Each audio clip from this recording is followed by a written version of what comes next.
এই মুহূৰ্তত জনাইছো ব্ৰেকিং নিউজ। পশ্চিম কাৰ্বি আংলঙৰ গোহাগাঁৱত বনৰীয়া হাতীৰ উপদ্ৰৱ। যোৱা নিশা পশ্চিম কাৰ্বি আংলং জিলাৰ গোহাগাঁৱত শ্ৰীমন্ত কাকতিৰ ঘৰত বনৰীয়া হাতীয়ে উপদ্ৰৱ কৰে, যাৰ ফলত সেই গৃহস্থী ঘৰখনৰ পৰা ভাঙি টচ নচ কৰা পৰিলক্ষিত হয়। জানিব পৰা মতে এই অঞ্চলটোত আগৰে পৰাই বনৰীয়া হাতীয়ে উপদ্ৰৱ চলাই আহিছে।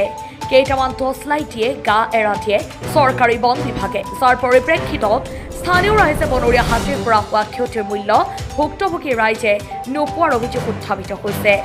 এতিয়া এই বনৰীয়া হাতীৰ উপদ্ৰৱৰ পৰা পৰিত্ৰাণ পাবলৈ ৰাইজে কাটৰ অনুৰোধ জনায়। News desk report, Batadrava live. নমস্কাৰ, মোৰ নাম শ্ৰীমন্ত নাথ কাকতি। মই গোহাগাঁৱৰ বাসিন্দা, জিলা ৱেষ্ট কাৰ্বি আংলং, হাবাইপুৰ মৌজা।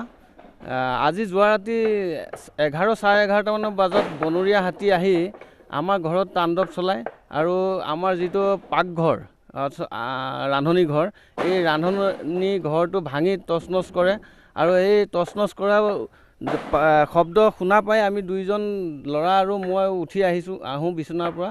আহি প্ৰায় 12টা বজালৈকে লৰচৰ হোৱা নাই হাতীটো, আৰু ইয়াৰ পিছতে যেনে তেনে আমি কষ্ট কৰি হাতীটো খেদিলোঁ। গতিকে কি আমি এই ফৰেষ্ট ডিপাৰ্টমেণ্টক আমি কোনো সঁহাৰি নোপোৱা নিচিনা অনুভৱ কৰিছোঁ, কাৰণ আজি প্ৰায় 3-4 দিনৰ পৰা ধৰি আমাৰ এই অঞ্চলটোত, এই চুবুৰীটোত হাতীয়ে তাণ্ডৱ চলাই আছে। পিছফালে গ'লে চেগুন গছ, তামোল, নাৰিকল এইবিলাকত ভাঙি চিঙি উপদ্ৰৱ কৰি আছে। গতিকে মই বনাঞ্চলৰ বনৰক্ষী কৰ্মীসকলক অনুৰোধ জনাওঁ যে এই হাতীসমূহ নিয়ন্ত্ৰণ কৰিবৰ কাৰণে তেওঁলোকে যাতে কিবা পদক্ষেপ লয়। কেতিয়াৰ পৰা হৈ আছে এই বনৰীয়া হাতীৰ উপদ্ৰৱটো ক'বই নালাগে। আমাৰ এই অঞ্চলততো আমি চিৰস্থায়ীভাৱে আমি উপলব্ধি কৰি আছোঁ বা চিৰস্থায়ীভাৱে আমি ভুগি আছোঁ যে আপোনালোকক বন বিভাগৰ তৰফৰ পৰা কিবা সুবিধা বা কিবা সাহায্য প্ৰদান কৰে নেকি? সাহায্য প্ৰদানটো আমি যিমানখিনি পাব লাগে সিমানখিনি ৰাইজে পোৱা নাই। শুনামতে দুই এজনে কিবা আগত তেনেকুৱা ধৰণৰ সহায় সাহায্য পাইছিলে বুলি আমি শুনিছোঁ, কিন্তু আমাৰ এই চুবুৰীত টৰ্চ লাইট 2-1টা এনেকৈ ধৰণৰ দিয়া শুনিছোঁ। কিন্তু যি উপৰ্যুপৰি আমি যিখিনি ব্যৱস্থা আমি পাব লাগে, গ্ৰহণ কৰিব লাগে চৰকাৰৰ পৰা, বন বিভাগৰ পৰা, সেই বস্তুখিনি আমি আজিলৈকে পোৱা নাই। আৰু আপোনালোকে কিবা অনুৰোধ জনাব?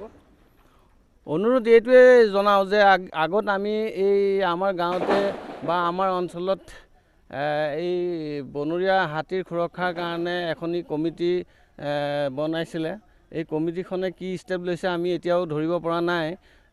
আৰু অনুৰোধ থাকিল চৰকাৰলৈ যাতে আমাৰ এই অঞ্চলটোৰ কিছুমান ফেন্সিং তাৰ ব্যৱস্থা কৰি বা কেনেলৰ ব্যৱস্থা কৰি, পকা কেনেলৰ ব্যৱস্থা কৰি, যাতে হাতীটো এই গঞা ৰাইজক অত্যাচাৰ কৰিব নোৱাৰে হাতীয়ে, তাৰ ওপৰত পদক্ষেপ ল'বৰ কাৰণে মই বিভাগীয় কৰ্তৃপক্ষক মই অনুৰোধ জনাইছোঁ।